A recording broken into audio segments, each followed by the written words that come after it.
Ibunda Siren Sungkar Fanny Bauti kini jualan nasi Padang di Belanda. Fanny Bauti adalah ibu dari Siren Sungkar. Fanny Bauti menikah dengan Mark Sungkar pada tahun 1998. Dari pernikahannya tersebut Fanny Bauti memiliki 3 anak, salah satunya Siren Sungkar. Sayangnya pernikahan Fanny Bauti dengan Mark Sungkar harus kandas di tengah jalan. Fanny Bauti memutuskan untuk bercerai dari Mark Sungkar pada tahun 2010. Kemudian tak menunggu lama, Fanny dikabarkan sudah memiliki pengganti Mark Sungkar.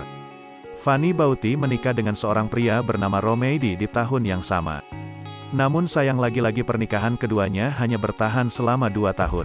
Selepas itu, Fanny memutuskan kembali menikah dengan pria asal Belanda bernama Halit Schumacher pada tahun 2014.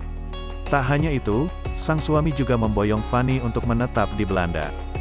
Diketahui, saat ini pernikahan Fanny Bauti dengan Halit Schumacher sudah berjalan selama 9 tahun. Fanny dan sang suami baru saja memulai bisnisnya. Awal tahun 2023, dirinya dan sang suami memutuskan untuk berjualan nasi Padang yang diberi nama Warung Boendo. Menyambut 2023 menjelang di usia 58 tahun yang umurnya umur Indonesia seharusnya sepensiun TP, entah kenapa aku dan suami malah semangat mau buka warung makanan Indonesia di kota kecil di Brunsum, Limburg, tulis Fanny Bauti lebih lanjut.